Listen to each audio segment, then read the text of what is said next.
Hello, everyone. With the permission of my team, I'll start today's webinar. I welcome one and all who are attending today's webinar on the on overcoming challenges in the biometric authentication and enrollment. This webinar is being conducted in collaboration with is being conducted by UIDAI in collaboration with IIIT Hyderabad and our knowledge partner MSc, Microsave Consulting. For all the attendees who are maybe not aware of UIDAI, it is the short form for Unique Identification Authority of India, which is a statutory authority under the Government of India, mandated with the task of issuing a 12-digit digital identity card to its 1.3 billion residents. It's the largest biometric identity project in the world, and a successful one at that. And it is based out of taking 3 biometric parameters of each individual and being able to deduplicate such identities across large galleries and confirm the uniqueness of such identity. This, I'm sure, kindles a lot of interest amongst a lot of biometric industry partners as well as academic partners. And today, the idea of this webinar is to bring such like-minded people together to talk about the challenges in this domain. People who have been working with biometrics, use of biometrics for establishing digital identities. India has been a stalwart in establishing this project, and so successfully over the years. But there are still some challenges that we are facing. And we hope that through holding such webinars, this is probably the first among many that we will be holding, in the interest of the ecosystem as well as in the interest of UIDAI. We are hoping that such webinars will allow the ecosystem to exchange ideas, as well as for UIDAI interest of enabling the ecosystem to interact and finding better solutions and finding the solutions from the problems that countries like us are facing for use of biometric for ID and other systems. Today, we are fortunate to have amongst us the CEO of UIDAI, Shri Amit Agarwal sir. Sir is a senior officer of the Government of India and leading the UIDAI project since the last 1 year. He has been an engineer by profession from the prestigious IIT Kharagpur, as well as has been associated with pioneering projects, including India's Digital Privacy Act and the upcoming regulations. Within UIDAI, he has been leading the team with passion and conviction and has been instrumental for many of the new initiatives within UIDAI towards forwarding our goal of ensuring a secure digital identity for all. He is currently also the DG of NIC, Government of India. With us, we also have our esteemed speaker and a longtime friend and comrade, I would say, Shri Anil Jain. He has been in the founding team of UIDAI in its initial inception. And we also have Professor Anoop Namboodiri from IIIT Hyderabad. We have collaborated with IIIT for forwarding a challenge, a biometric SDK benchmarking challenge. CEO sir will be talking more about it. We also have Dr. Pramod and Dr. Vivek Raghavan with us, and Professor Buch from NTNU, an esteemed professor in the field of biometrics. I'm hoping that we will have a very engaging session today, and we have a surprise for all the participants on how UIDAI is going to do a soft launch of a new platform, which will enable the biometrics domain to something which was not accessible to them earlier. Over to you, CEO sir. Please share your ideas on the conduct of this event. Thank you, sir.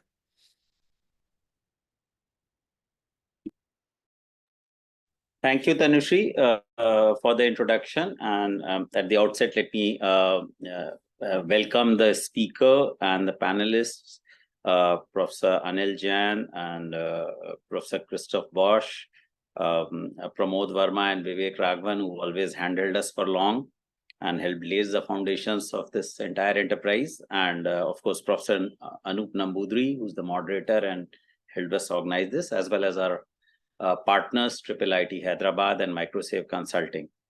And I thank also all the participants who've joined us on this webinar. Just to give a larger context to what we are doing and how we are doing things. This is of a piece, what we are doing is of a piece with India's overall approach, which India has articulated during its G20 presidency of sharing with the world all its knowledge and experience, not with any commercial motive, but with on principle. UIDAI is a statutory enterprise with a public purpose. It has no commercial motive. And India has said in the spirit of Vasudhaiv Kutumbakam that the whole world is one family with one future and it's one earth. It is in that spirit that we engage in the sharing of knowledge, in the growing of technology and solutions. We happen to hold basis our 1.5 decades of experience of running India's digital identity at population scale. Immense amount of data. To give you a sense of it, till date, we performed over 112 billion authentications, and every day we are performing 70 to 80 billion authentications, and a good proportion of that is biometric authentication. So that's the kind of experience and scale and diversity which is available with us. And we understand that it is not just that we would be sharing that through such initiatives. We would equally help grow the space of knowledge and solutioning on this, and therefore in the process we too will gain equally, and therein lies our interest in doing all this, and to engage on a sustained basis beyond today's webinar, beyond a bio challenge and a bio challenge at UIDAI initiative, which will consist of a bio challenge at UIDAI platform and a leaderboard around that will help benchmark solutions and maybe throw open opportunities for UIDAI itself as well as others in the ecosystem to really discover benchmarked solutions, explore potential engagements by way of partnerships, research, procurement, and so on and so forth, and maybe give them access to also reach out to others through this whole mechanism. And that is the hope with which we are engaging in this. In this entire exercise, we have, while we've engaged from the beginning with fingerprints and iris scans, we now have nearly a 1.5-year-old experience again at population scale and rapidly growing at that with face biometrics. There are a lot of things to be discovered, a lot of solutions happening. The use cases to which these are applied are numbering almost close to 2,500. So there is again tremendous diversity, and with those use cases, we continuously get a lot of feedback and asks both from end user organization as well as Aadhaar number holders of what is expected, the issues and the challenges they face, which continuously spur us on to improve things in the journey. Apart from enabling organizations and end use individuals, we also face a continuous journey with frauds and attempts to fraud, and our continuous learning and effort through AI as well as analytics and operational rules to really try and control. So all of this is a continuous live organic universe which is there, and there's a lot of need and space for us to have enterprising people and academia and industry and research, everybody to really help this grow. So that is really the hope with which we are engaged, and that is I look forward to the outcome of this engagement and look at it as a beginning of a continuing journey that all of us and more of us will engage in. So that is all from my side, and with that, over to you again, Tanushree, to take this forward. Thank you so much, sir. Your words of inspiration will carry us forward towards this initiative. I now request the launch of the SDK benchmarking competition through the curtain raiser event through a small video. Over to my team to play the video.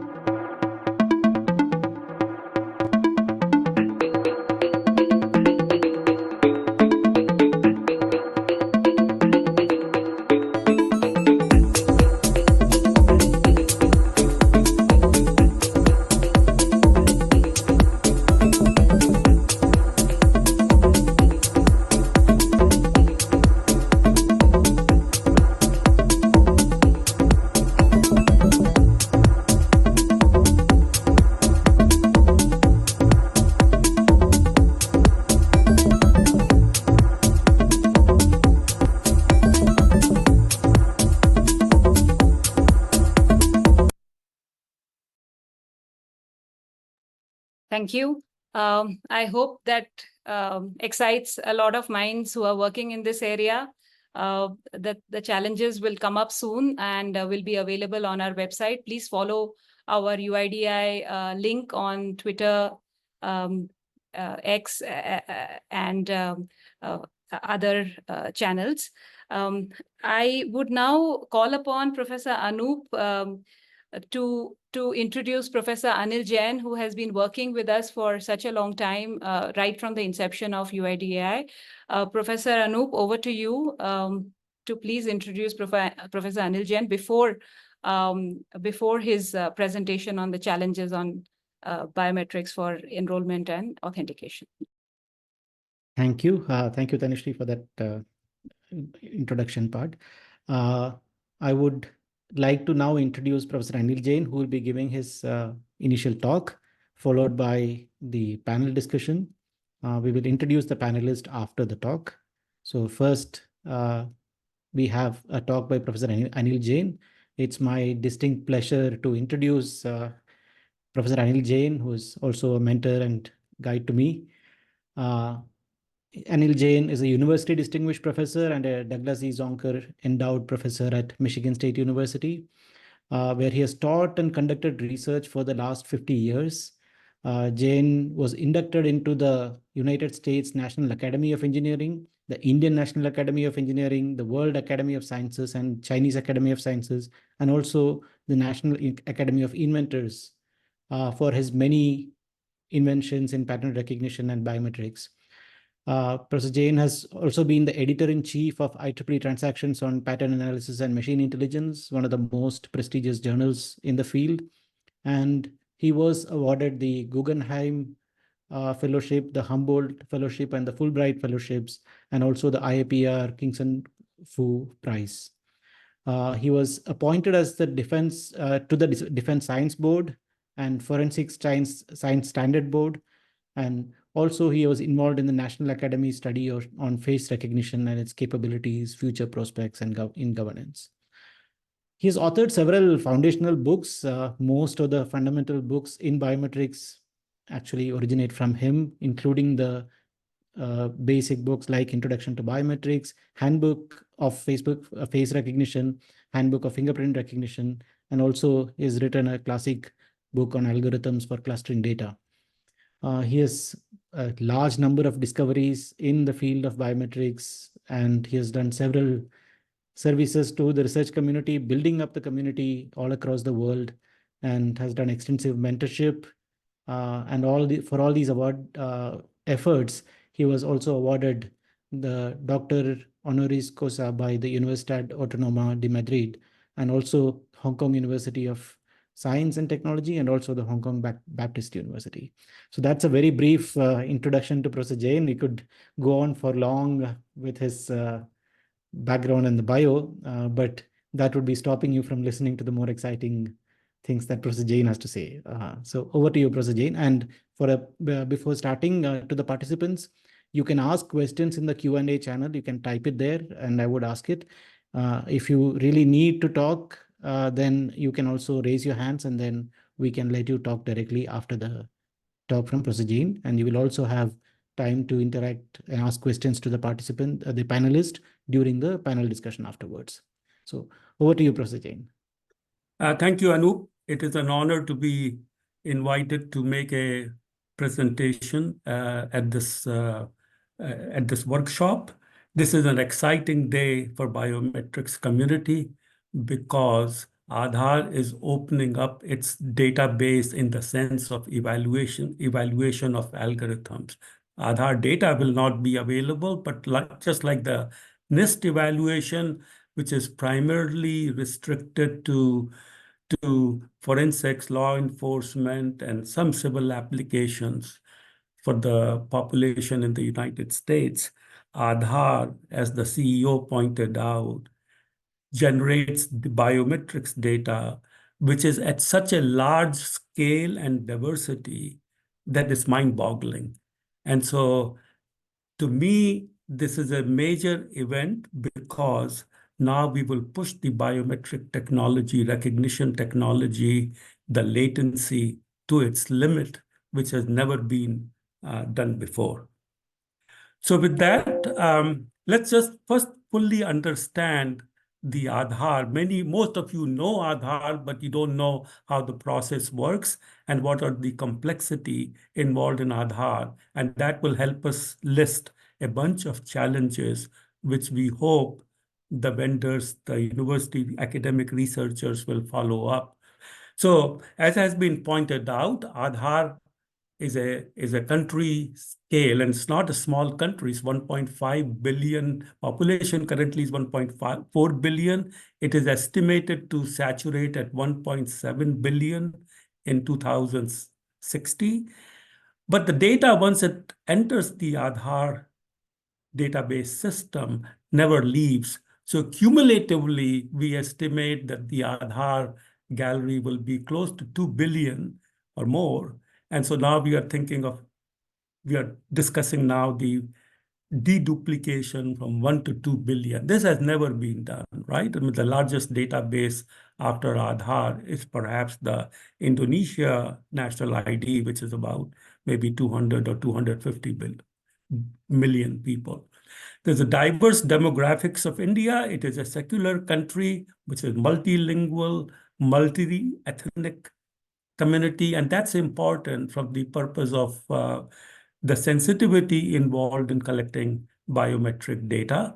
There is also a large rural population in India and those involved in the service and manufacturing industry. So the quality of the data obtained from those individuals pose certain challenges. The enrollment, deduplication, and authentication, as the CEO already pointed out, there are 80 million authentications per day using different devices at different merchants under different conditions, and the response has to be in real time. When I say real time, within 1 to 2 seconds. So with that, we will go ahead and look at the stages involved in the biometric enrollment, deduplication, and authentication, which will help us then look at the challenges. You know, when India proposed the Aadhaar system in 2008, the general biometrics community and the experts in the field said it could not be done. But the foresight of the organizers of or designers of Aadhaar, you know, even though face recognition was its infancy in 2008, they made sure that they collected the data. And to understand the limitations of individual biometrics, they collected 2 irises, all 10 fingerprints, and a face image. Some demographic data was also collected, but the objective was not to deny Aadhaar to anyone. Even if some digits are missing, there's no proof of date of birth, no proof of a permanent residence, Aadhaar card or 12-digit number must be provided to everybody. And the Aadhaar Act of 2016 clearly says that the purpose of this is efficient, transparent, and targeted delivery of subsidies. And this is also important to understand that this database is not linked to any other databases in the country, and it cannot be shared with anybody in the country. This is not for the purpose of law enforcement, immigration, or other things. There are certain set of services for which Aadhaar database can be used. At its peak of enrollment, when it started, data collection started in 2009, there were hundreds of thousands of enrollment centers. Now the number of enrollment centers have gone down because the majority, or I would say 99% of the population is enrolled already. But still, enrollment is a continuous operation. 25 million babies are born every year. And even though the enrollment starts at the age of 5, every year you have this 25 million individuals who would need to be enrolled into the system. In addition, Aadhaar is not restricted to Indian citizens. It can also be a resident of India can also apply for Aadhaar for the services for which it is offered. The enrollment centers differ in the conditions. They are in rural areas, they are in urban areas, the facilities are different, illumination is different. Operators, they're perhaps, I don't know exact number, but probably there are still several thousand enrollment centers. Now, there are some standards which are in place, which is extremely important, where the devices have to be certified and the operator training is standardized. But still, these different operating conditions do pose challenges as the devices get upgraded. There's also certain issues involved with the aging of the device. Do the performance stays the same over 10 to 20 years? So this is some example of the enrollment images from the SLAP scanner 442 acquisition. We segment individual images.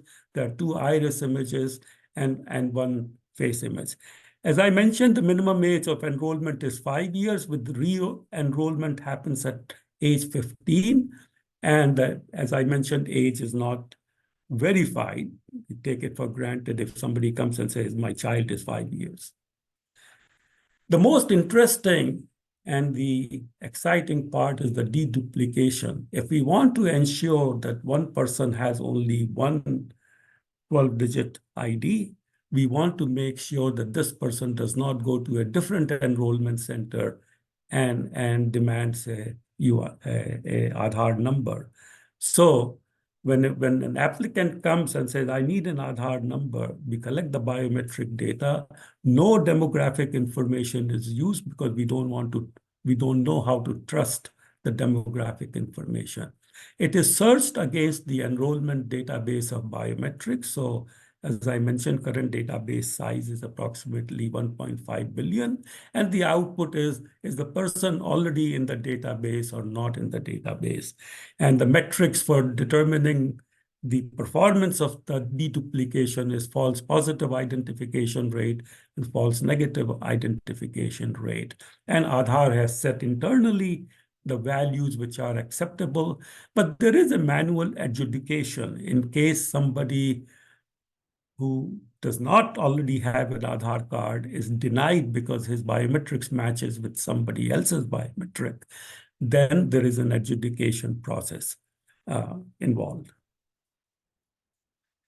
I remember this curve very well in 2008 or 2009. There are others in the room who may also recall this on why the fusion. We had to demonstrate that the fusion of biometrics will improve the deduplication performance. And so that is where this FNIR and FPIR comes, and lower the curve, the better it is. So the fusion of iris and 10 print combined results in the blue curve. At that time, face recognition was not accurate. So it was not in the mix in terms of deduplication. Of course, the things have changed now. And I'm sure Aadhaar internally is doing, or the Aadhaar vendors are using face for deduplication as well. But this was like the proof of concept for biometric fusion for large-scale deduplication.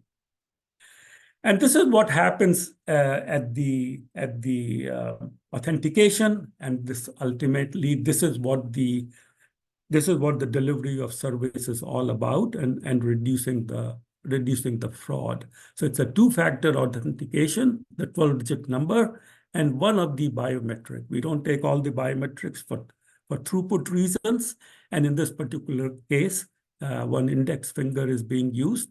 And among all the possible biometric modalities which can be used for authentication, fingerprint still continues to be the most popular, but it's quite possible that face recognition may overtake that over time.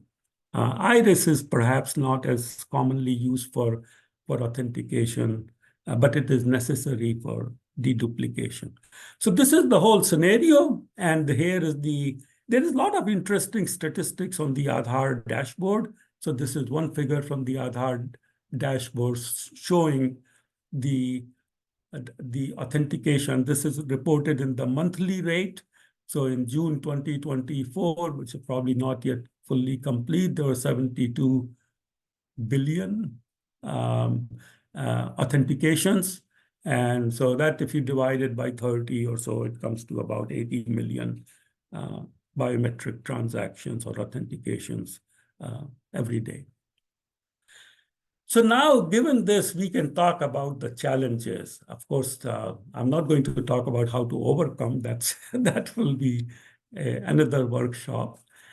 But the main challenges are the image quality, and as NIST has also indicated in its testing and evaluation report, the single most factor affecting the biometric recognition accuracy is the image quality. I mean, there may be some other things, gender and so on, but the age, older people may have a lower image quality due to wrinkles and so on. But the quality is the most important thing. And there are extrinsic quality versus the intrinsic factors. So there are some people may have very dry skin and so on. There may be cuts and bruises because of the occupation, the use of henna at certain times of the year may also cause problems with the biometric. So the question is, how do we take care of that? Well, I mean, one of the main things to do is to keep improving sensor quality, use some sensors which go maybe under the skin. But these are some of the factors which one has to keep investigating over a period of time. There have been cases of denial of service for people working in certain occupation, and that's an issue for a country like India, where there's a huge rural population, manual workers, and so on, which needs to be considered. Aging population in India, this is worldwide phenomena, but currently 10% of the population in India is above the age of 65. Not only that, we will see later on the time gap between the enrollment and the authentication is now coming to a level of about 15 years. So the first enrollment took place in 2009, 2010. We are in 2014. So now suddenly we have a need to evaluate the robustness of the matches with respect to time. The ergonomics is important. How does user interact with the biometric sensor? How do we constantly upgrade the sensors and replace them? Maybe the sensor characteristics changes, it drifts over time. The cost of the sensor, of course, is coming down. The new types of sensor comes in. And then finally, the spoof detection. I know UID already has algorithms for spoof detection, but there are always new methods of spoofing. So this needs to be constantly checked. And of course, there's always an issue of collusion with the operator in terms of spoofing. What about the authentication and deduplication challenges? So there is a problem called cross-sensor matching. Enrollment is captured by a fingerprint is captured by a different sensor during enrollment, and a different fingerprint sensor is capturing at the time of authentication. There are certain age-based use case of Aadhaar, but if the age is not verified or the date of birth is not verified at enrollment, can we update the age based on the face image at the time of authentication? There will be certain error, 2 to 3 years, but the question is, can we start investigating that? Aadhaar is about inclusion. So why are children being excluded? I mean, we have had conversations with UIDAI about this. There are 25 million babies born per year in India. Is there really a need to wait till the baby is 5 years old, the child is 5 years old to enroll children? Perhaps we can easily enroll a child at the age of 1 using fingerprints, and other modalities like iris and face can be added when we do the re-enrollment at age 5. For some individuals, time gap between enrollment and authentication is already 15 years. How robust are matches with respect to this time gap and for this demographics? But this bigger problem which I see is that since this is a civil ID system, people will be using it for their entire lifetime. I mean, one of the use cases is pension delivery. So for example, if the life expectancy in India currently is approximately 72 years, and as it's all common in other countries, the life expectancy, because of better health conditions, nutrition, and so on, keeps increasing. We are talking now about a 60-year gap or 70-year gap between authentication image, biometric image, and the enrollment image. And so nobody has ever tested how the biometric algorithms, recognition algorithms will perform at this time gap. So does it mean that we need to re-enroll the person after 15 at some point later, so age of 40, 50? So this is something, or the template update, this is something which opens some new challenges. And finally, we need to revisit the notion of capacity of biometric. What is the limit of the biometric? If for some reason we were to, or if we follow the United Nations and World Bank motto of identity for all, the world population is close to 8 billion. How do we proceed with that? Is it possible to do it with this mix of biometrics alone? So with that, I think I just want to summarize, which I have said the same thing, and if there are some questions, I can take it now or later.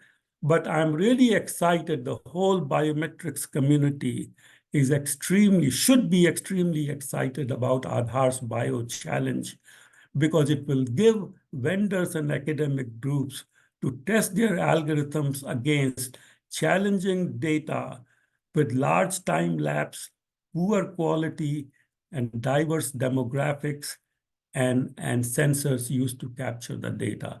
This is very different from the NIST challenge, which does not have as much diversity of data, perhaps as much diversity of sensors, ethnicity, and time gap. With that, thank you for listening, and look forward to the panel session. Thank you, Professor Jain. So we will definitely ask you some questions during the panel session. But before that, there is one question that someone has asked, Sridhar has asked. So if you could take this up. Can Professor Jain talk about face authentication, which he feels will overtake fingerprints? What would be the way forward in your view? I think face authentication accuracy under semi-constrained settings is close to fingerprint recognition, and we would have fewer challenges in terms of poor quality fingerprints, which we encounter in many rural areas.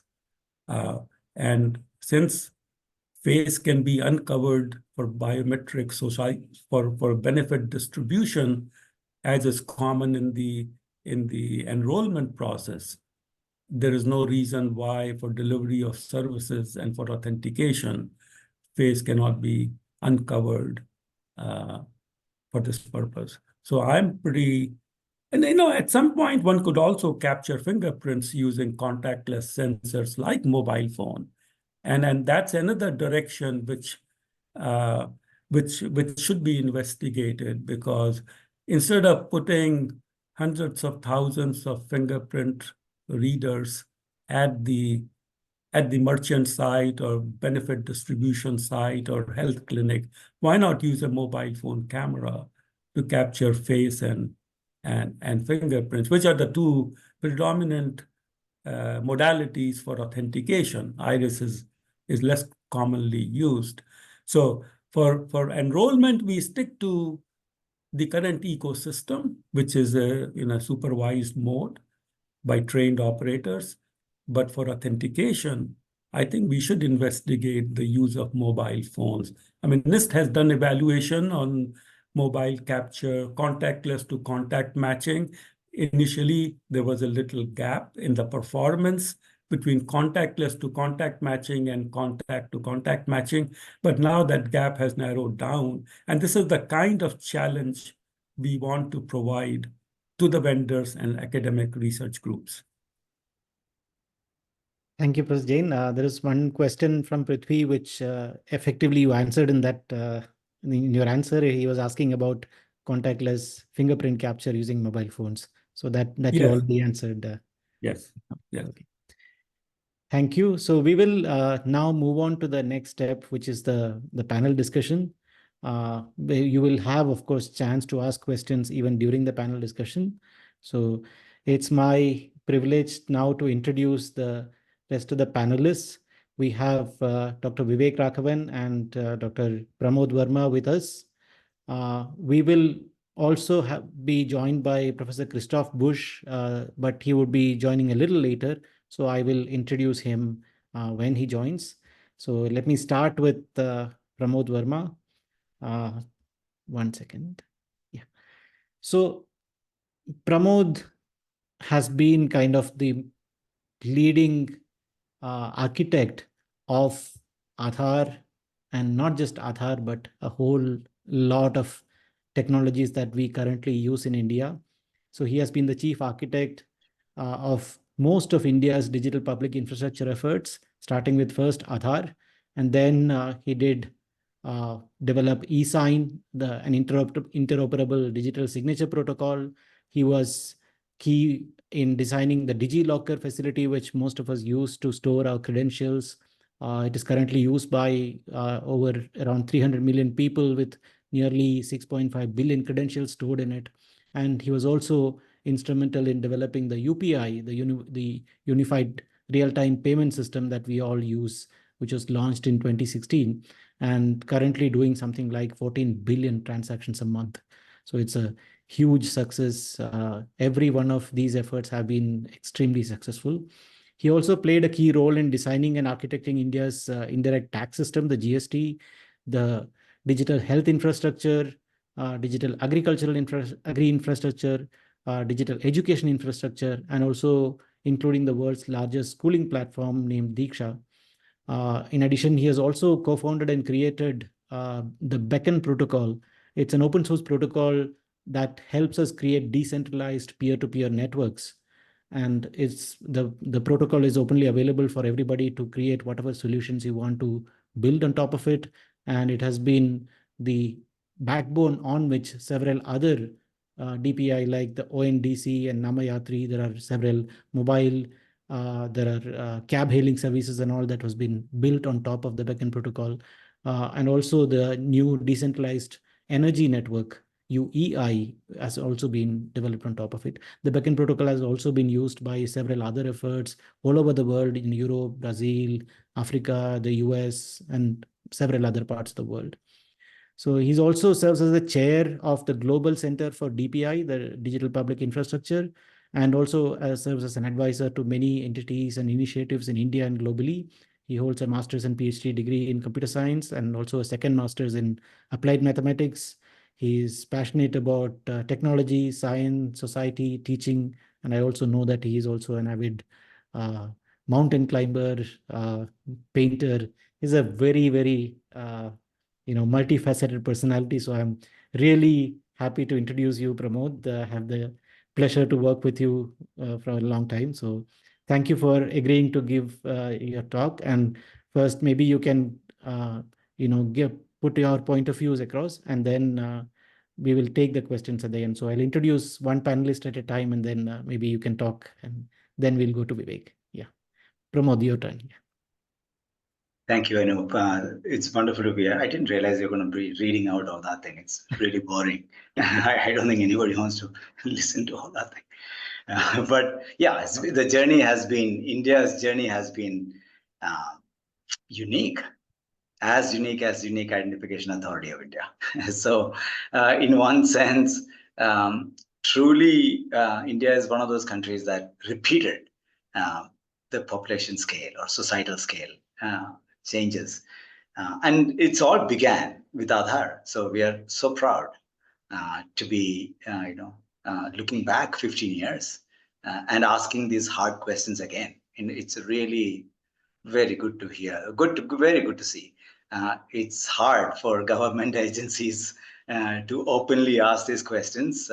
We have been in the system, and you know how it sometimes gets constrained and tricky to be fully that transparent and ask a lot of questions. But wonderful to see CEO leading from the front, asking these questions to see where else, how can we push the boundaries, and how can we ensure the original intent of Aadhaar is by empowering 1.4 billion people with identity, not only empowering them with identity, but truly letting them use it.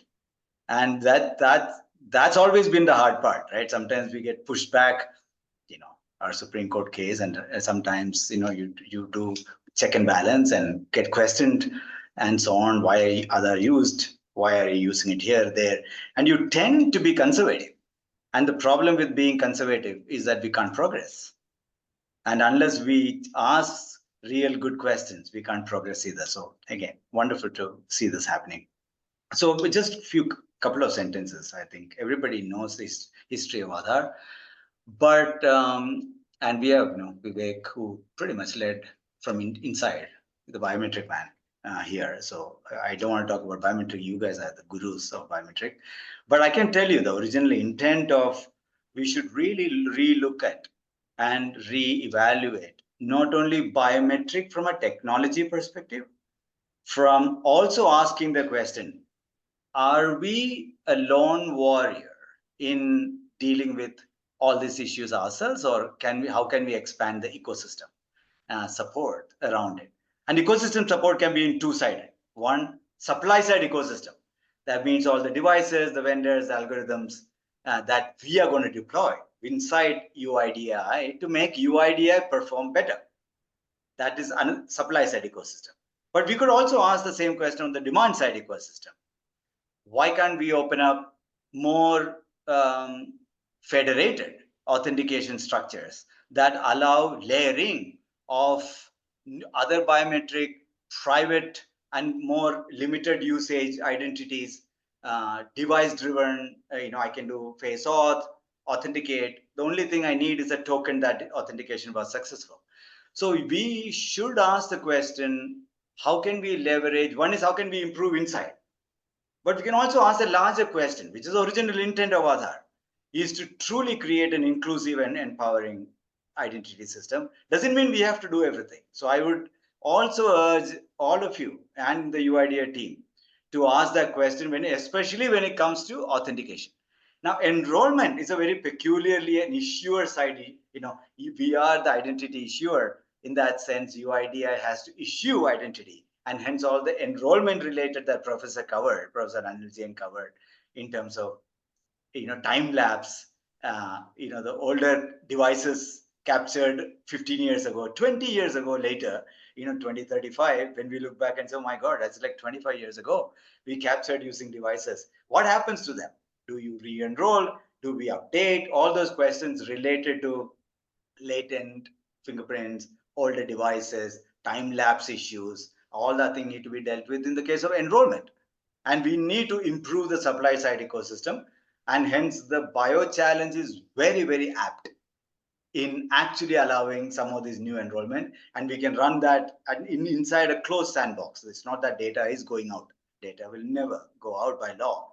But we can create secure enclaves, so sandboxes, in which these can be tested out by UIDAI under a controlled environment, but still allow innovators to provide that. That is what I think BioChallenge would really help. But on the auth side, we should really push the boundary, asking that question, what is the authentication improvement UIDAI can do, but also what are the other authentication that really strengthens and give choice to the people and choice to everybody in the ecosystem through federated authentication system. And I've been watching the global trend in authentication, and you can see this with the technology improving. You can actually push authentication at the edges, and Vivek has been really pushing some of that early thoughts inside as well. But I think even the policy point of view, not biometric, policy point of view, I encourage the UIDAI leadership to look at a federated authentication as a policy to provide choice and newer layered authentication technologies without trying to do everything inside. I think that's where I'll stop, but we'll come back. Thank you. Thank you for the opportunity. Thank you, Pramod. It's a wonderful set of comments. There are a lot of exciting things that you can do with federated and authentication at different levels. Instead of just authenticating the identity, if you want only to know whether the person is of 18 years old, then there could be an authentication where your identity is not revealed, but only the age is revealed. So there are several, like zero knowledge proof, all that thing is coming up, and there's no way UIDAI can do everything, and UIDAI must allow layered ecosystem to do. Absolutely. So it's a great opportunity actually to be built on top of Aadhaar. So thank you. There is one person who has raised his hand, Utsav Avaya. Do you have a question to Pramod? If you can, maybe we can complete the panel and yes, maybe come back. Maybe easier to collect questions. Okay, we'll do that. Okay.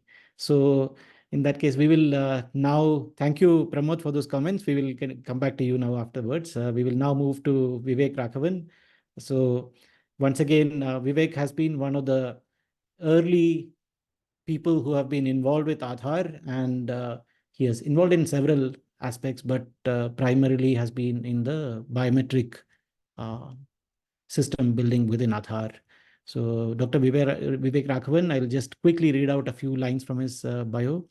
He's an entrepreneur, technologist, and builder of digital public infrastructure. He co-founded Sarvam organization because of his belief that generative AI has the potential to impact lives for all Indians. So he has been very active in this field of generative AI, specifically for application of generative AI for Indian languages and solutions that can be built on top of it. He has been part of many population scale initiatives over the past decade and a half, and he played a key role in the design, implementation, and scale out of the technology platform, specifically the biometric system within Aadhaar. Of course, the world's largest identity program at this time.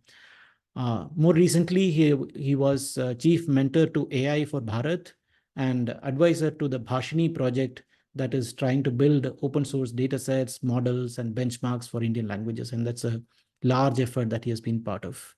He holds an MS and PhD in electrical and computer engineering from Carnegie Mellon and a BTech from IIT Delhi.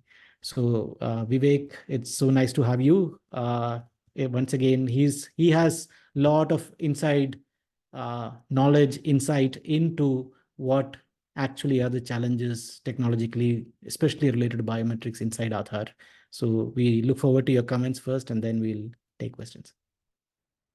No, I think firstly, thank you for having me on this panel. I think one of the things that, when I first joined Aadhaar, that was almost 15 years ago, we did not, I know the intent of Aadhaar was to actually build something that was there for population scale. But, while we understood that kind of at an intellectual level, I don't think that really that we understood that this is going to become so large and so central to everything that we do in India. And I think that is something that is, sometimes you marvel that that indeed happened. And I think that's something that, and in many cases, I would say that, and I think Pramod would agree with me on this, is that it is actually the success of Aadhaar which actually led to the thinking that, there are many ways in which that, that we can build all these different kinds of digital public infrastructure. Aadhaar is probably the starting point in some sense of much of the things that we're talking about. And I think if you look at the interesting thing about Aadhaar is that, the core of Aadhaar actually is a biometric system. And so therefore, the kinds of data that we have, and I think Professor Jain also alluded to it, as far as the different diversity and the longitudinal nature of the data that we have in Aadhaar is amazing. And actually, if you open this up for people to actually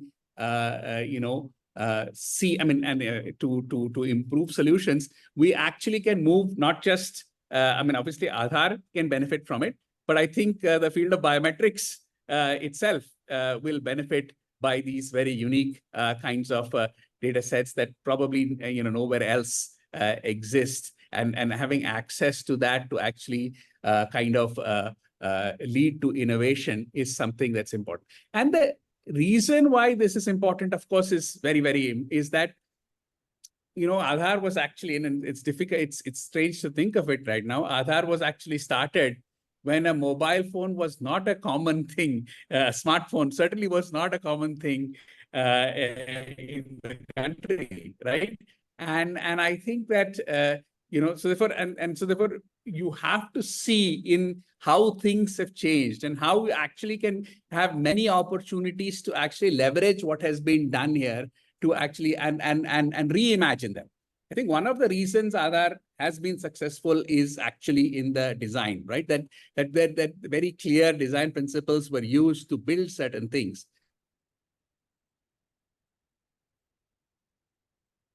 Oh.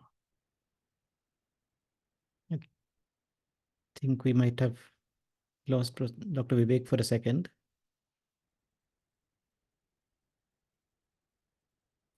Deep learning, we were just at the beginning of this, of things in deep learning, and things have really, changed and dramatically, improved. So therefore, I think looking at, and while I think Aadhaar actually has done a good job over the years in kind of reinventing and understanding all these new technologies and bringing them in, this is really an opportunity by which more people can actually kind of contribute to improving systems like this. Not necessarily Aadhaar, but biometrics itself. And I think that's the unique opportunity that is here there.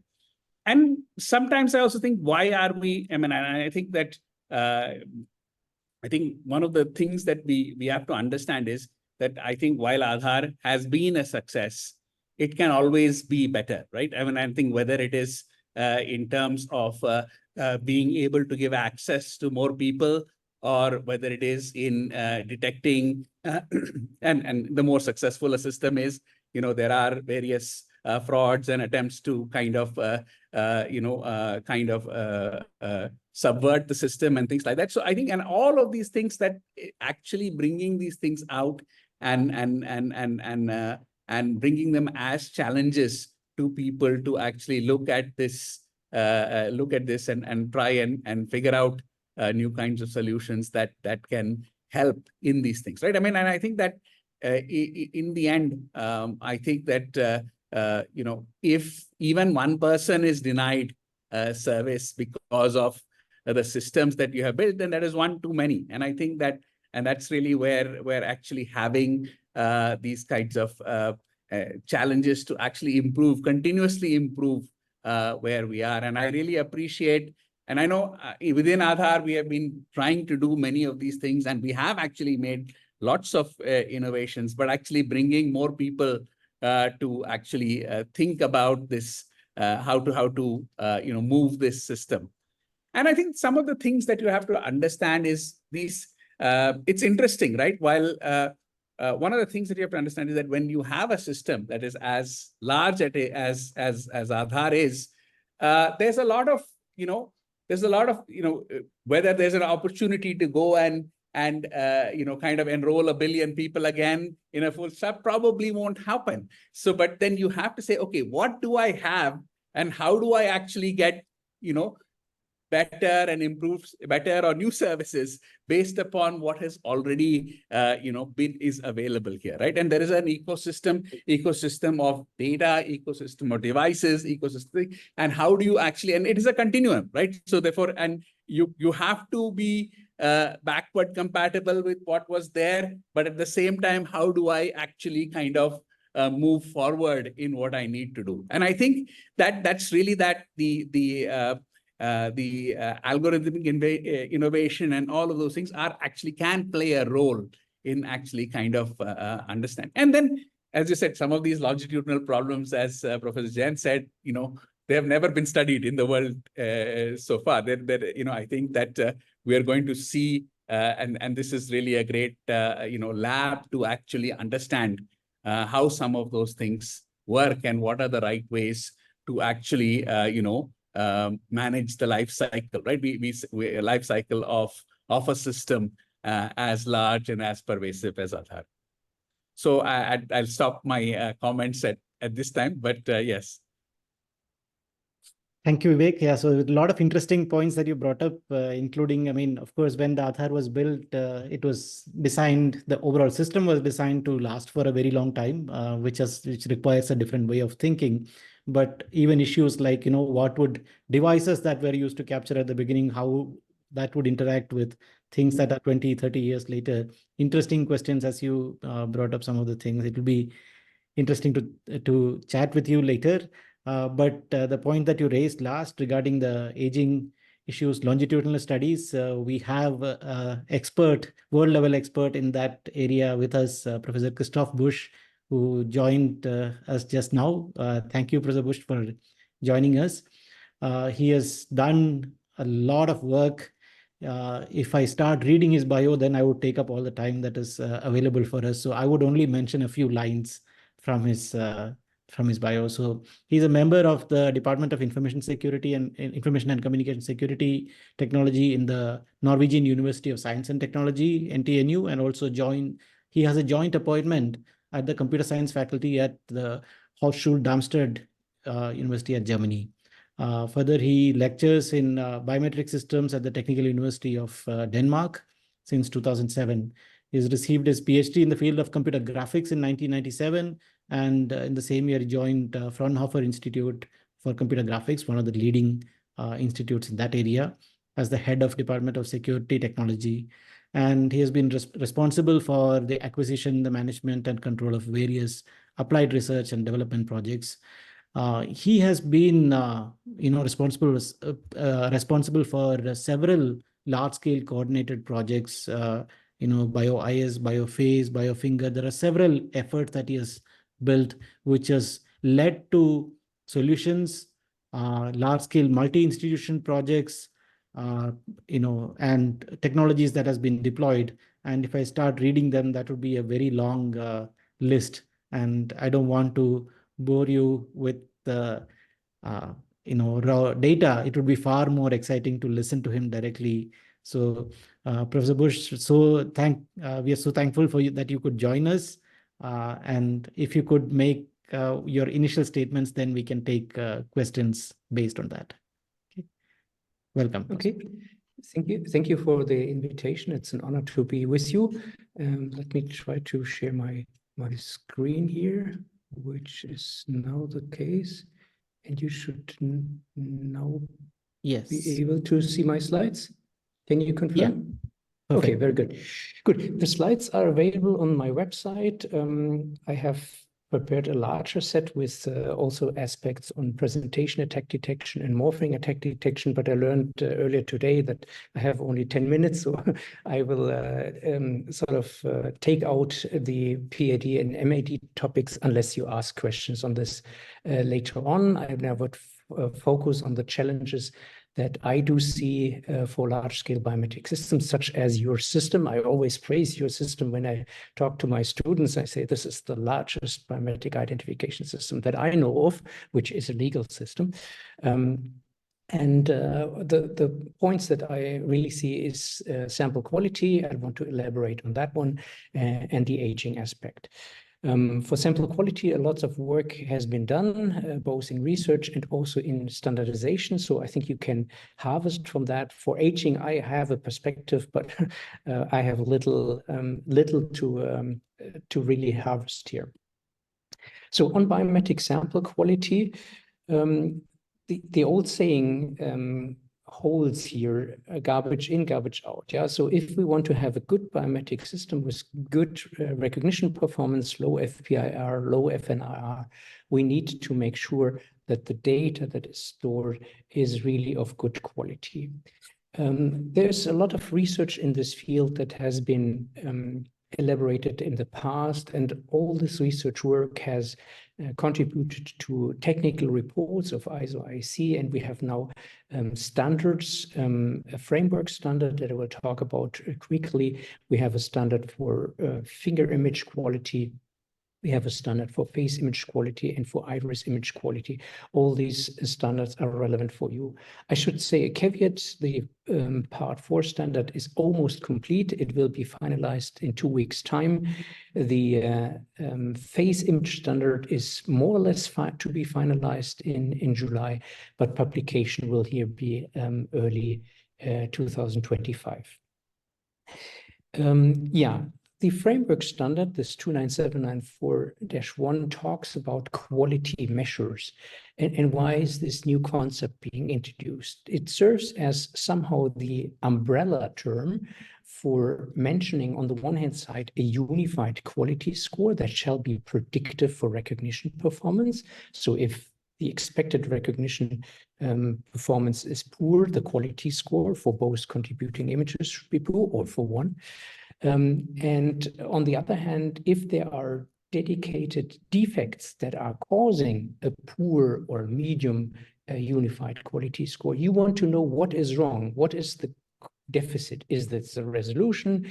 Is it the wrong pose angle? If it's a fingerprint, is too much pressure? What is the problem? And is this problem related to the capture device? Yeah, is there a deficiency, a systematic deficiency that you need to replace a dedicated device? If all these images stemming from one device are poor, you need to replace this, or you need to train the operators that are serving at that capture side, or is it an individual problem of the data subject, like the pose angle for face capturing and the like?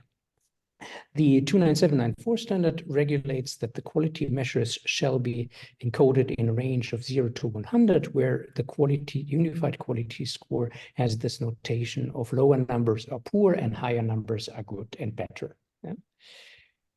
What is important is that a quality scoring algorithm, this is a figure from the framework standard, a quality scoring algorithm shall be predictive, shall predict the utility that you would observe if this sample is used in a recognition attempt, anticipating that the partner sample to which you compare to is a canonical sample, meaning of good and high quality. That's the assumption, and this is the basis for all the testing. My understanding is that you're talking today in the webinar about the biochallenge and testing campaigns. So if you want to test how good is a quality assessment algorithm, this correlation, to verify that this correlation exists, is of utmost importance. When we talk about correlation with biometric performance, you can have a philosophical discussion. What is more relevant, the false non-match event or the false match event? I think the majority of the community in the standardization world is of the opinion that the false non-match rate is what really counts. So the effect that we want to see is that when we reject poor samples, bad quality samples, and we have a starting error of, let's say, 5% false non-match rate, as you reduce from your data set, as you discard the poor images, your false non-match rate should go down. So if you have reduced 5% of the worst images, your false non-match rate should be with 0. This is the theoretical idea, but the reality is something like the blue curve here. The point of this figure is to illustrate the steeper, a so-called EDC curve, or error versus discard characteristics curve, is going down, the more predictive is the quality assessment algorithm for the recognition system that is in place. Yeah, obviously that depends on the data, that depends on the face recognition algorithm that you have in place. So EDC is this new concept which has been incorporated in the standard, and this is what we use. We have used this already when NFIQ was developed. NFIQ development spanned the time from 2010 to 2016.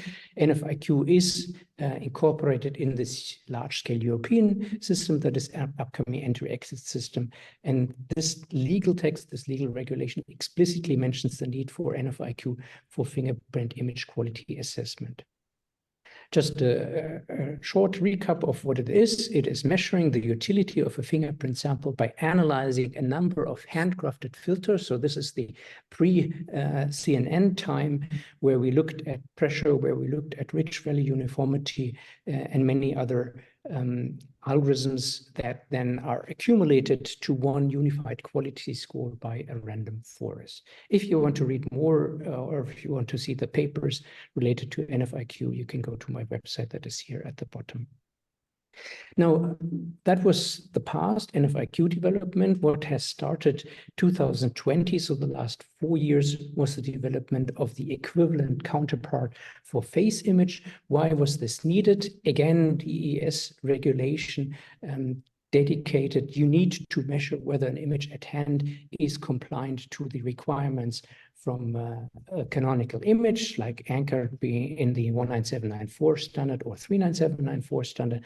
So you'd likely know these requirements. You shall have a good pose. You should have the eyes open, the mouth closed, you have homogeneous background, and a like and a for.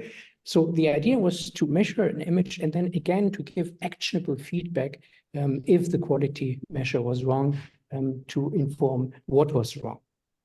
And this is done both in the standard and in the corresponding reference implementation. The standard is, as I said, to be completed very soon. It comes along with the unified quality score. It comes with capture-related quality elements, such as a good exposure assessment, as illustrated here on the top. And it comes along with subject-related quality elements, such as the pose estimation or the distance of the capture subject to the device as you incorporate or as you assess the inter-eye distance. So at the end of this effort, you have a vector, and you can check for all the compliance requirements from ICAO, and you can sort of check mark everything is good with this image, and then it should also end up with a high unified quality score. Here are the 28 quality components indicated in detail, so you can see it deals with the illumination, it deals, of course, with the sharpness, it deals with the interaction and the behavior of the person as eyes open, mouth open, and alike. For the standard, again, like we have NFIQ for fingerprint, we have OFIQ for open source face image quality, a reference implementation that is available for all major operating systems. This serves as the reference implementation for the standard, and this has been kindly sponsored by the German BSI, and the criteria was all is open source, freely available under the MIT license, and low computational complexity. These were the criteria. The algorithms that were selected have been intensively tested by NIST under various testing categories. So this is anchored in the FATE report SIDD, and that was testing that took also the last 3 years to complete. Just a few highlights here. This is the unified quality score. It's basically a derivative of the MagFace algorithm with the ResNet 150 model under the hood for complexity reasons, and you can see higher numbers are better. So this facial image is closer to a canonical representation as the poor quality images here on the right-hand side. This MagFace algorithm that was used for OFIQ happens to be the best in the FATE SIDD test report, competing with 15 commercial submissions, 14, I must correct myself, 14 commercial algorithms, and you can see that the OFIQ algorithm is very steep and better performing than the competitors. To pick two examples from the quality components, many of the quality components can be answered by looking at the landmarks. So the facial landmarks are again extracted with an open source solution, the ADNet. taken from GitHub. You see all the landmark coordinates, and if you have the landmarks, of course, you can identify the mid points of the eyes, and between the midpoints, you can identify the root of the nose. From the root of the nose to the chin, this is our reference measure T, and then the distance between these two landmarks in relationship to this reference denominator T is what measures the most closed property. Again, here we have test results from NIST FATE, and we are quite happy and pleased with the outcome of that experiment. And it's also important that this is a quality component that has not found any bias and is working independent on the skin color property. Some work that went into OFIQ and which my group has contributed to is the assessment of neutrality of the facial expression. So what you want to have is the neutral expression here in the center and not the extreme expressions that are around. So the intention is to quantify the neutrality expression with the 100 and degrading quality with the other expressions that we have here. What we have done is to transform our 2D images to a 3D model. From all neutral images, we get a sort of an anchor point, the reference model in 3D. You see that this is a neutral model. If you then project one neutral image as a test image, you'll get this model here, and then you can measure the accumulation of all the vertex distances. So basically it's the norm of the vertex coordinates, and that accumulated over the entire model gives you how close a model is derivating from the neutral reference model. And you can see for the screen model here on the right hand side that there is a lot of deviation, dislocation of vertices, and this is highlighted by the red color. And if you then accumulate this, you get a larger distance value. If you subtract this from the one, you get the quality measure that we're interested in. Let me come to the aging aspect. We have worked on the aging aspect in the following understanding. We are of the opinion that aging is, of course, a severe problem for face recognition. Yeah, we have changing skin properties, we have changing morphology, we have droppy, baggy eyelid area and alike, and a force change of hairstyle and hair color, of course. But we don't see an aging problem for fingerprint recognition. We had 2-3 years ago a paper with ICPR where we investigated a long-term fingerprint data collection for more than 15 years, and we found no degradation of recognition performance over that time. For iris aging, I have no personal experience, but I refer to the study of Patrick Rother and his team from 2013, where he based on the work from Notre Dame University, investigated temporal stability and concluded that this is a well-solved problem. Now for face, we do have a problem, and what we do in our lab is that we simulate face aging. You can do so, for instance, interactively with the interface gun, where you project a real image into the latent space, and then you identify the direction of aging, and you can see that along this axis you can make your facial image older or younger. So age progression, age regression, that's what we do here, and you have a dedicated face boundary. This is the interactive part. We have a more sophisticated model that is also respecting the 3D components, and that has been published in last year IGCP proceedings. What I would like to do for a test, and I don't have the data to do so, but you likely do have the data, is the following, that given such age progression models, we can anticipate the quantization of the degradation of a comparison score, whether you have your probe face image and your reference face image at the same age range, say at the age of 48, or whether you have an older reference image with a time span, in this case, of 9 years.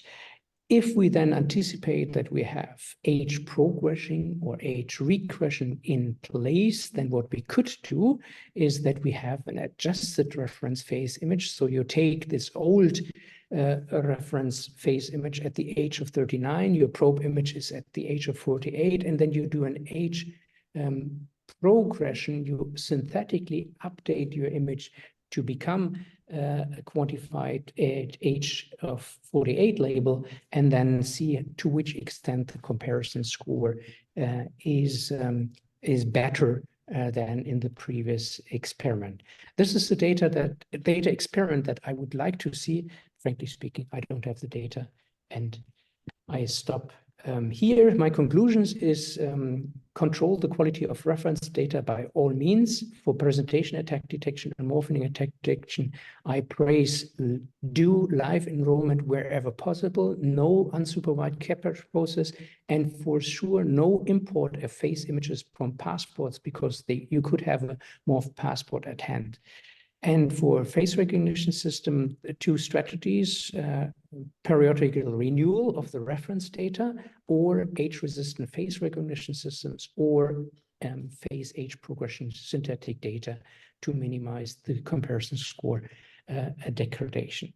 That's all from my side. Here are again a few links and my contact points, and I'm happy to answer the questions and enter the discussion. Thank you, Professor Buch, for a wonderful presentation.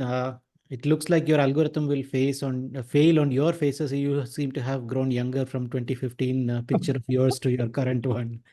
So anyway, so thank you so much for all the panel members. We will now, have short amount of time. So I'll quickly ask 1 or 2 questions to each one of you, and then we can try to see we can incorporate any of the questions from the participants in the process. Otherwise, they would also, many of them have also been answered in the Q&A section. Okay, so first we will go back to Professor Jain, since you started the presentation. There was a question on, can we use hashes of faces to do recognition, and hence create a hash code which can be used for authentication that would improve the privacy. You have done a lot of work on this field in crypto biometrics, so I would pose that question to you. That was a question from the Yeah, I mean, matching of faces and other modalities in fully homomorphic encryption domain has been done. It has been successful. There is perhaps a slight loss in accuracy due to quantization or other things. So that can be done. And if we are talking in the context of biometrics, in the context of mobile phones, I mean, Apple already does that. It secures the phone face image very securely on the phone and does the matching on the device. So that's possible. Fingerprint for a while didn't have a fixed length embedding, and now that we have a fixed length embedding, there is not much difference between face and fingerprint and iris. So I think encrypted matching is feasible. Thank you, Professor Jain. Now I'll move on to Pramod. Some of the questions that we had initially thought of, you have already answered in your presentation. So I'll ask something slightly different. When you started designing Aadhaar as a biometric based identity system, how much you have since then you've worked on several of these other layers of digital public infrastructure, including UPI and several others. How much of that larger picture did you have in your mind clear when you started designing Aadhaar? Because it has been extremely well designed in terms of how it has lasted to make it helpful for all these other layers. Was that thought process clear, or is it just the result of clear design principles that you applied to the design of Aadhaar? The latter. I think I would be very silly to say we knew the next 15 years as like predicting the future, but design principles were very strong. We had very, very strong team, strong thinking, and quite a diverse team. So we actually had a good stress test of the design, not from a uniform one person thinking. We had quite a diverse team. In one sense, stress testing the longevity of the design. And much of that design principles came from the fact that things will break, things will scale like crazy, things will change. So how do you accommodate change? How do you future-proof it? How do you isolate? How do you change, refactor? So I think we use the principles that, sort of we knew it and we applied it really well. But some things we found later. For example, we introduced eKYC as a service later. We knew face will come, but we were not at all ready because it was 2G, phones were just barely there, smartphones. But by the time we reached 600, 700 million, we had already 3G phones. Android phones were coming in thick and fast. So the face was picked up as an authentication modality a little later, appropriately so, when it was ready for doing it. But much of that we had, for very forward-looking view in the design, and the design principles held it. So we didn't know what was coming later. But I think looking back, we got most of the design right. But if you were to design today, you could actually ask very, very interesting questions, because the smartphone penetration has gone through the roof. Connectivity is, near pervasive in India. It's so cheap, 10 cents a GB of data. It's so cheap. You could think about, especially on the authentication side, we could think about very, very interesting possibility that allows it. And this also somewhat answers Professor Jain's comment about what, if you have a high quality homomorphic, hash matches possible today, why can't we do it on the edge? Why do we need central servers and so on? So we could really ask interesting questions. And I think that's the reason for this bio challenge and this webinar in one sense. I presume UIDAI is truly looking at pushing its boundaries to what the next 10 years to offer, and while retaining the original principles of inclusion and choice for the people. Absolutely. So this is at least envisioned to be only the first of several challenges in the future to come, including Indeed, what it should be. Yeah.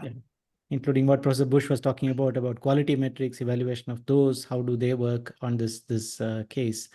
I remember you talking about when the initial days, when we were designing things, talking about how to do minimal rather than how to increase the number of features.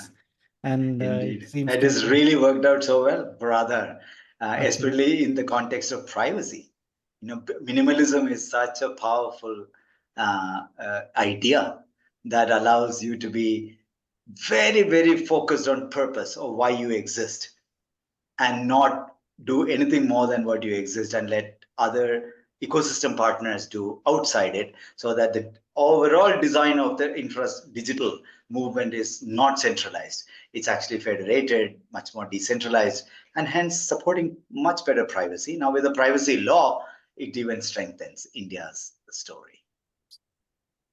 Thank you, Pramod. So now I go to Vivek in that order. So Vivek, you have been kind of the key biometric person within Aadhaar, who have kind of led the initial implementation, and later, more importantly, the sustenance, the changes that you have seen. So over the last 15 years that you have been involved with this, what changes in the biometric infrastructure internally, the solutions have you seen which surprised you in some sense, like what you did not think about when you started out with that? Over a period of time, what things that you think were that's interesting, that I did not expect this? No, I think yeah, first of all, yes, I think that I did not expect, but I think I started at Aadhaar when the first Aadhaar was issued, and I was there when we had 1.2 billion Aadhaar. So therefore, so I have seen this story from the insides. I think in the system itself, I think there were a number of things, right? In the beginning, I think we theoretically said that that when we capture this many biometrics, we should be able to meet our accuracy requirements and stuff like that.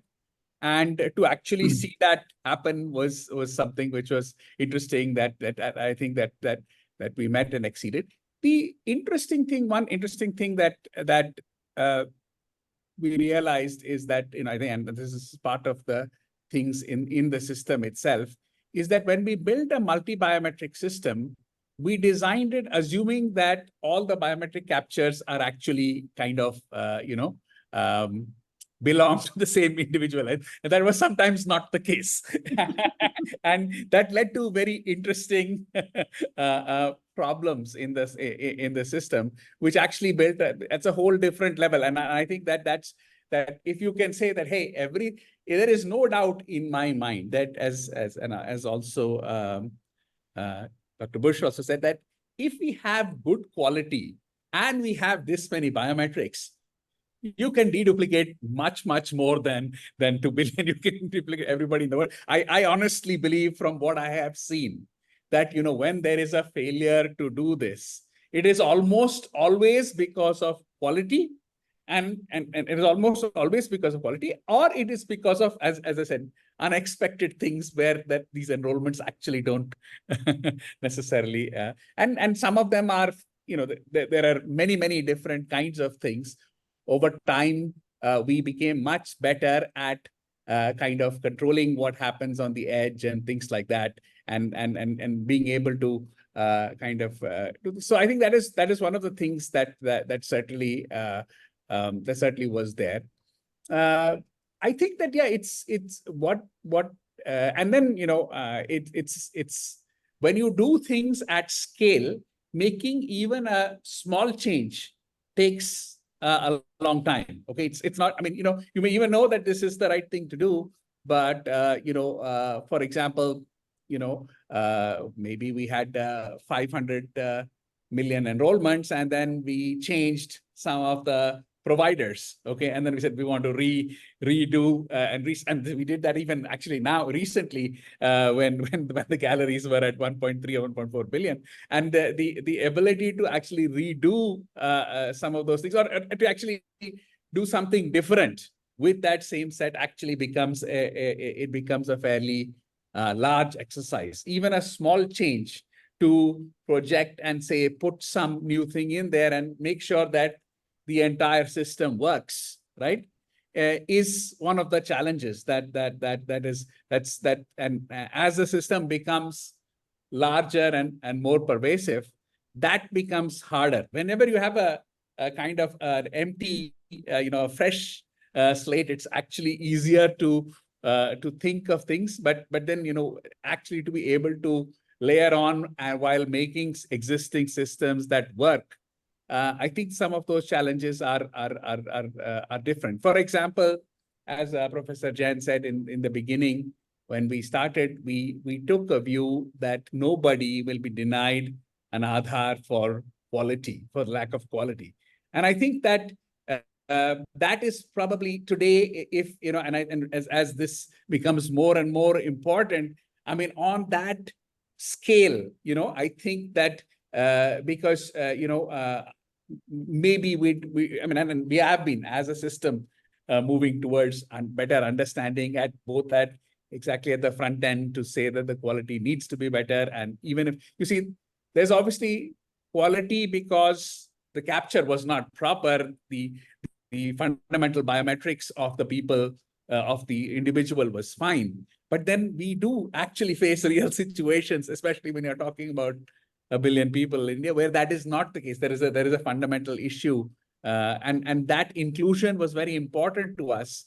And that kind of how nuanced we were in understanding those two things differently. I mean, we would have paid maybe a little bit more attention. But I think, though, having said that, I think that all that we actually think for the scale that we are at, the quality is actually quite amazing, and it is also related to the design, right? That all of these things were standardized and everything was done in kind of and how devices were certified, how things were done, and I think and all of those and the software being fully in the control of UID, I think made some of those things better. But having said that, maybe even more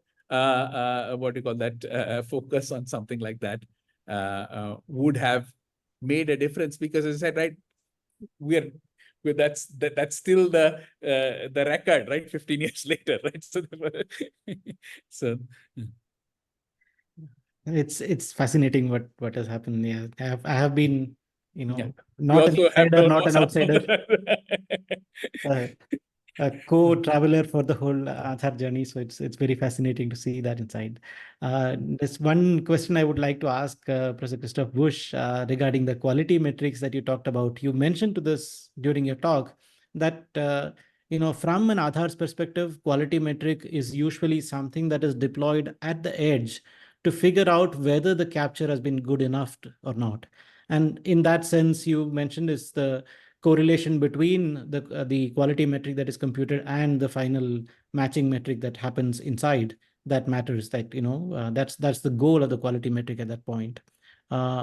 So especially with this modern deep learning based solutions coming up, and that keeps on changing, it looks to me like a cat and mouse game where the algorithms are trying to do better and better on poor quality data, and the quality metric is trying to catch up with saying, can I predict how the newer algorithms are trying to do? So can you comment on that dynamic and how entity like Aadhaar can keep up with that story?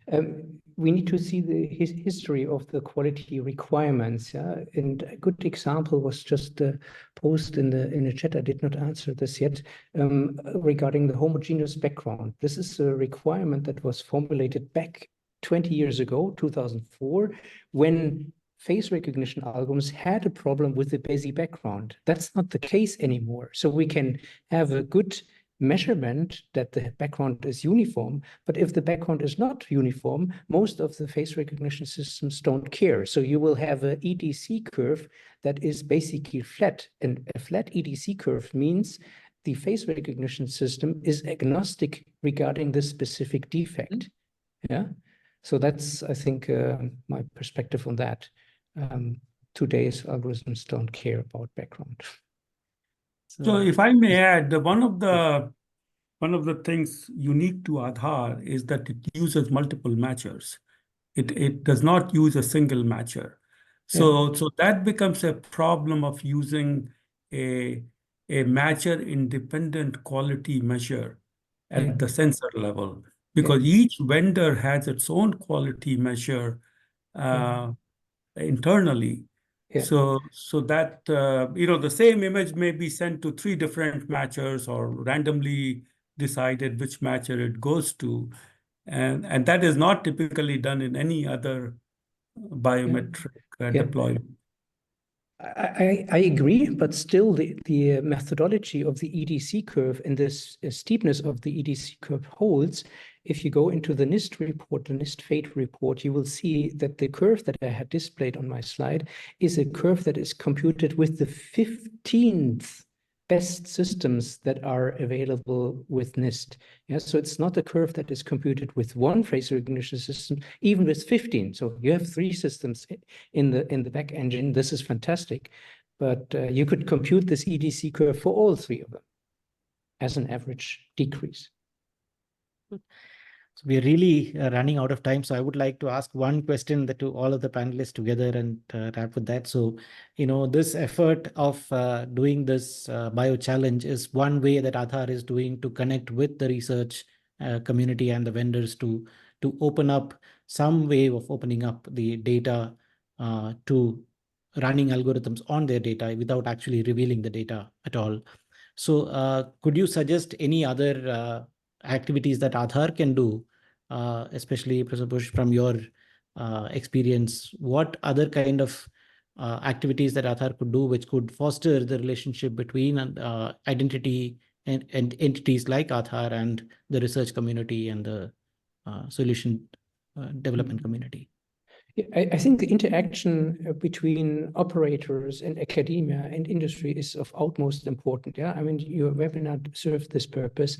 From my side, I'm linked with the European Association for Biometrics. We do together with NIST next year, April 1st to 3rd, again, the International Face Performance Conference. So mark this in your calendar. This is an event where we'll have an opportunity to interact on site and also remotely if you want to join in online. We have in the European Association for Biometrics way more activities. So whenever you have an idea or a problem, pose it to us and we can arrange a virtual meeting and have invitation to academics to this dedicated problem or dedicated challenge and an exchange of opinions. Thank you, Professor Buch. Any other comments from the panelists, if any of you would like to chime in? Yeah, I think one of the things that are interesting is that I think obviously this bio challenge is something that we have internally at Aadhaar, has said that this is probably something interesting, but maybe even having this kind of discussion with a larger group as to, hey, could there be things that would make sense, that for which we probably Aadhaar could create a representative data set for which algorithms could so for that kind of a discussion about possible problems, and you have that and then that might spur ideas that, hey, these are the kinds of new challenges that should come out, like kind of a feedback to identify what might be unique challenges where what the kinds of data that Aadhaar has could be helpful in solving. And I think that's something that rather than, I mean, it's very good that we are putting challenges out, but I think maybe getting that feedback as well from people as to, hey, is this possible? I mean, sometimes it's not possible. Clearly, the rule about data being everything needs to be within that is absolutely something that is a line in the sand for other. But maybe the what are interesting kinds of problems, right? That you could look at, like for example, when you look at touchless biometrics, the interesting problem as far as we are concerned is that the reference biometric will be on a slap scanner, right? And you have to match that with the touchless thing. How do you actually? That's a kind of an interesting data set. And I know Professor Buch said that fingerprint is not impacted by age. And actually, that's not what we have seen in practical circumstances in India. I'm just saying, maybe it's not from where you are, but I'm saying running a practical system, I see something different, right? So, therefore, that is something that those are kinds of things where you have some view. And that for there we may actually put out some data, but actually understanding what are interesting kinds of problems and how to look whether possible to actually have interesting data. Can I say a few things, Anoop? Please. We have been talking about the world's largest biometric system, but in terms of biometric research, India has one of the weakest biometrics research groups. And I think there has been a disconnect between Aadhaar and the academic institutions like IIT. IIT's academic in IIT, while working in AI, don't understand what are the problems which Aadhaar is facing. And Aadhaar depends on the vendors and does not use the resources to build the manpower in India for biometrics. So here is an example. Now that the generative AI is so popular, why can Aadhaar use generative AI capabilities to put out some data which reflects old age, fingerprint, face, iris, absolutely. I think time separated data up to 40 years, 50 years. And this data, large amounts of data, and I think the attorneys have to answer this question, whether this artificially generated data can be released, even though the real data was used to train the AGI models, right? So there are some issues here, which I think UIDAI can be more proactive. just like they're putting out this challenge, UID can also put out a list of challenging problems and then fund researchers in India to work on it. We give out 50 lakh, 1 crore rupee grant, 1 year, 2-year project with some strong deliverables. But for specific problems. And I think this will really close the gap to some extent. I'd like to comment. Yes, Professor. please.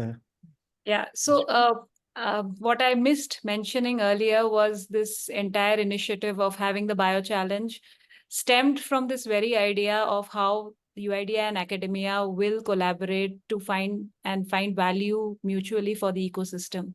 And through this selection of a knowledge partner like IIIT Hyderabad, we established many more projects which enabled us, and only one of them is this bio challenge competition, which enables the ecosystem to put up their SDK, and Professor Jain, Professor Anoop will be talking more about it, and through that platform be able to benchmark themselves against other competitors. And I'd like to differ a bit, though I don't have the numbers to support me. A lot of startup ecosystem is budding, mushrooming across in this field.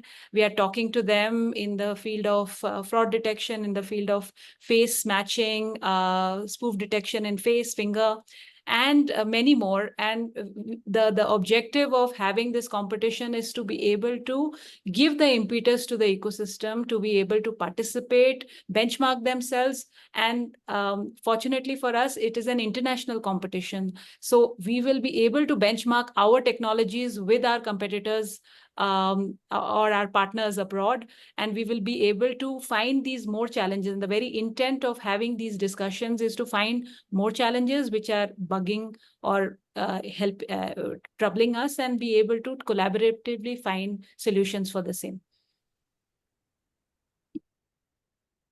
Thank you, Ms. Tanushree. So that's also a point for me to say that we are really running short of time and we need to move on to the last phase. So I would like to thank all the panel members profusely for spending your time. I know all of you are extremely busy people, but taking the time out of more than an hour and a half now that you have spent here, and your comments would really help the audience.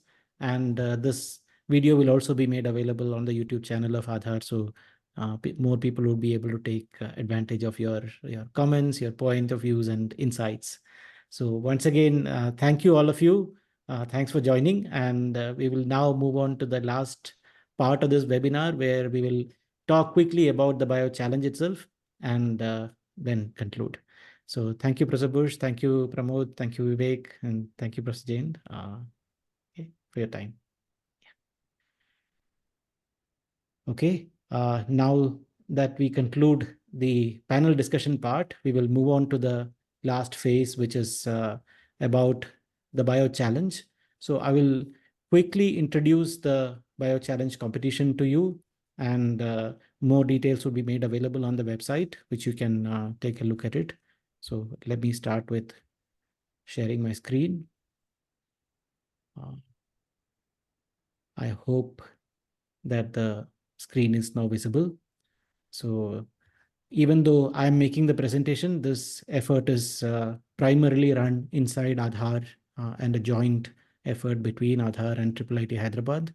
So as it has been mentioned multiple times till now, we are running a competition of benchmarking biometric verification SDKs. And we are running the competition in 3 different categories: fingerprint, iris, and face. These are one-to-one verification challenges, not the one-to-one deduplication challenge. So this seems to be relatively the easy problem, and there are already solutions available. But what is special about this particular challenge is that the data that is chosen is very, very special. The first image that you capture would be of people between the ages of 5 and 10. These are young children, and then the second impression of the same person captured at least 5 years later than that, many times at the age of 15 or more. So that gives you an age gap of 5 to 10 years, and especially at a time when there is significant growth in the person, physical growth in the person. And that means that there is a lot of physiological changes to especially the face, and also some level of change to the fingerprint and iris. And the type of data that is chosen is also significantly, it's a significantly large database of about 30,000 mated pairs, so which means about 60,000 images of unique biometrics. And the non-mated pairs would be about 300K, so that you can actually do some of the more stricter performance metrics. So that is what is made available, and for this competition purposes. And the other aspect is that this data has been kind of selected uniformly from all across India in terms of, so a lot of diversity has been kept in mind in terms of the region, the rural, urban, gender divide, and so on. So it's actually a very, very representative data that has come into this particular competition. Okay. So what is the goal of the competition? The primary thing is to assess the effectiveness of existing algorithms on this kind of challenging data without revealing the data outside, because one of the primary mandates, requirements of Aadhaar, especially from a privacy perspective, is that the data cannot be revealed outside. So how do we conduct a competition where, or make this available to the research community and the solution development community without actually revealing the data? And this form of the competition where you submit the SDKs to Aadhaar, where since the data cannot come out of Aadhaar, the solutions can go into Aadhaar and can be tested inside. That's the key idea, and be tested on a large, diverse data set from across India. So it enables comprehensive algorithm testing capabilities in terms of real world applicability, and understand the capabilities of the best algorithms in this particular context of aging, especially at the young age. It also acts as a platform for researchers and industry leaders to evaluate their SDKs, and not just the accuracy, but also the computational power or efficiency and so on. And the hope is that this is just the first set of competitions that are running. There will be many others to come. One-to-one matching SDK with age as the key is only the first such thing. And also it would encourage research in the field of age invariant biometric recognition. So what are the eligibility requirements? Almost anybody, researchers, developers from industry, academia, and other research institutions can participate. You need to be, of course, an active biometrics researcher to be able to compete at anywhere close to in these categories with sufficient background in developing biometric technologies. We need to ensure that it's being done by reasonable people. So we require a government issued ID card for registration, and then the participant must sign an agreement affirming that the specific legal clauses that are in the competition's guidelines, so that you can register and then participate. So you typically register first you need to register yourselves on the website, enter your basic personal data, and you will receive an email from Aadhaar with a consent form. You need to download it, print it, sign it, and then upload it back. And once that is done, there is somebody from inside the Aadhaar's legal team will review that. And once you are approved, you will be given a link to create a username and password. So the first time when you do this, it would take this process to ensure that this is done by serious people, legal persons, not a spam attack there. So once that is done, then you would be able to submit algorithms through that username and password for multiple challenges. There will be a website that is up with this. Once this come out, you will get to know. We will give you the link to the website towards the end of this presentation and through the chat. And then you would be able to see, once the competition goes live, you will be able to see a website like this where you can see the individual challenges that are live, and then you can submit. So you can go to the specific challenge section and download. There is a challenge description, and also we'll give you a sample submission file which can be used to create your submission. The sample submission file will include a README file which would give you the details of how to implement the API. So specifically in this particular thing, competition, we are asking you to submit a Docker file which contains the key functionalities that we are asking to implement for verification, which we'll get to in the next slide. And also the participant must upload a submission description explaining the basics of what they are trying to do in their algorithm. Primarily, you need to implement two APIs. One is enroll and one is match. Enroll is essentially templating. So you're given an image of a particular biometric modality and you create a template out of it. That is the enrolled API. And the second API would be given two templates and you are supposed to return a match score. That is the match API.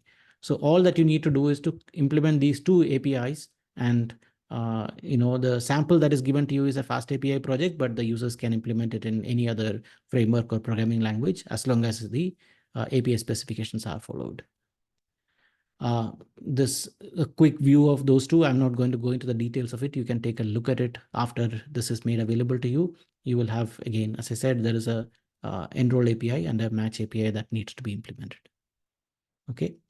The Docker image, there are some restrictions as for this particular competition that it has to be compatible with Ubuntu 20 LTS, and the submission should be designed as a single-threaded and should not rely on parallel processing or multi-threaded processing for performance. Remember, we are doing one-to-one matching only. So it's templating is a single image which is templated, and the second API is a one-to-one matcher between two templates.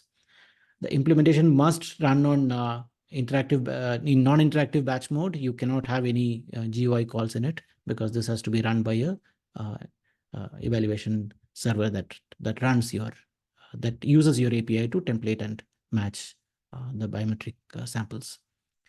The submitted code should not try to do anything other than just implement these APIs. So you need to strictly adhere to these requirements, and it should not make any calls to any external services. This will be run inside a sandbox without any internet connection. So if it makes any call outside your service will not run, and you will not be able to get a result for your submission.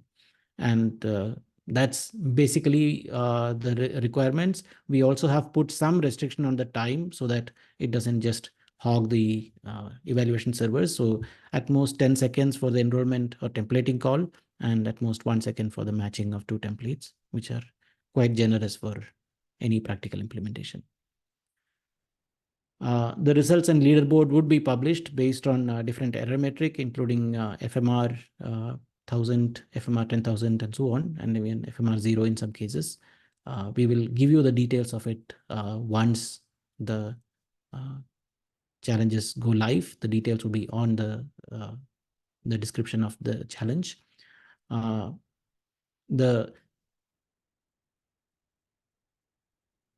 Once your code is executed, once the results are obtained, you will be able to see the results of your algorithm, and then you can decide, as a registered user, you can decide to publicize that in the leaderboard or not.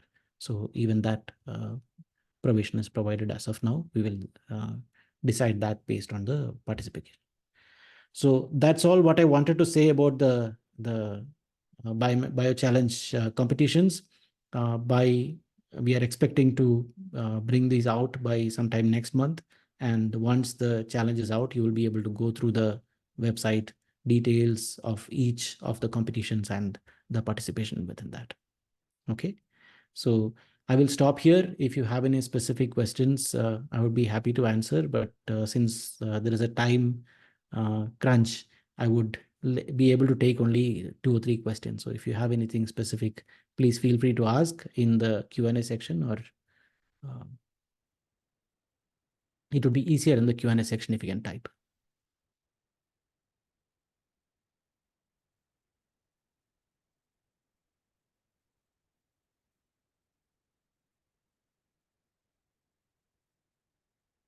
Professor Anoop, we should put the link to the site on our chat so that people can at least see on the page. More information is available. So I'll request my team to put it on the chat. Please do that. Yeah.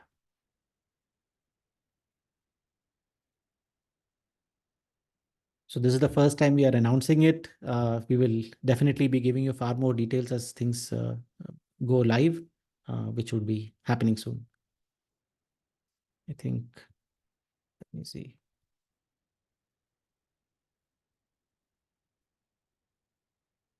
Okay, so there is a question. Can we submit the solution as a company or as an individual? So you can do it either as a company or as an individual, but even if for a company, you need to have one person as a point of contact whom we can communicate to. And you need to have, if you are submitting as a company, then you need to make sure you need to have some letter from the head of the company which say that you are representing the company. But otherwise, yes, you can also do it as an individual researcher.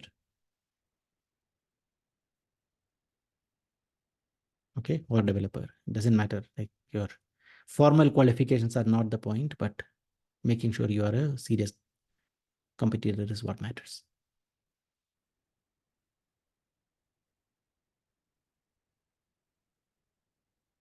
The first challenge, will it be fingerprint or based on all modalities? The first one that will open up would be fingerprint, but soon the iris and face challenges will also open up.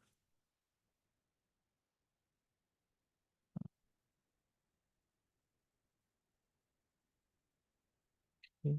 I guess some of the questions are not related to this webinar. They are related to Aadhaar issuing. That is a completely different topic.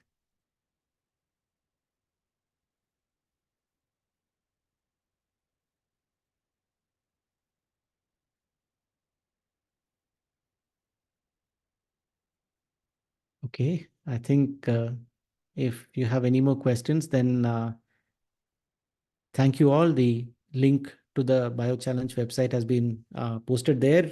You can try to access it, preferably through a desktop app. That will probably work much better for you.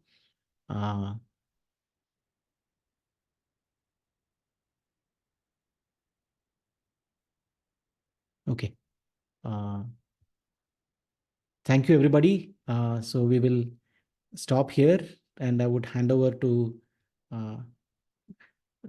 Shri R.P. Singh, who would take over from here for concluding. He's the ADG of Biometric. He looks after the biometric solutions within Aadhaar.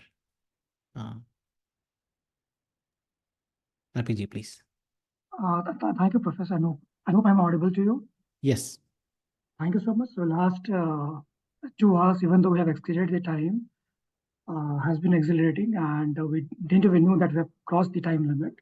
So that is the level of the discussion that we had today. So thank you, Professor Anoop. First, I would like to thank Shri Amit Agarwal, CEO UIDAI, for his vision and direction to launch this competition to the world. As the first challenge we are launching, what you have proposed right now, and post that we're going to have multiple scenarios and the problem statement coming forward. I also thank all our distinguished panelists who joined today, Professor Jain, Dr. Pramod, Dr. Raghavan, and Professor Buch, for their thought-provoking insights and also the suggestions that came during the discussion. So I've taken the notes. Definitely, I have taken the notes, and we'll try to work jointly with IIITH and the other ecosystem partners to implement as many as we can. I take this opportunity also to thank Ms. Tanushi, DDG Technology Center at UIDAI, for spearheading this competition in enabling it. And without her guidance, this would not have been possible. I can't thank Professor Anoop any further much, being the moderator. Without you, it was not possible at all. I'm thankful for the participants and the viewers who have joined today, and giving your time for our discussion today. As Professor Anoop has said, that we're going to launch it on 15th of July. And I hope to see you all there on 15th of July. And I can assure you that you will not be disappointed in our challenge and what Professor Anoop has mentioned. So I will not take much of your time, and see you all on 15th of July. Thank you, everyone, and good night from India. Thank you all. Thank you and good night. Thank you. Thank you, everyone.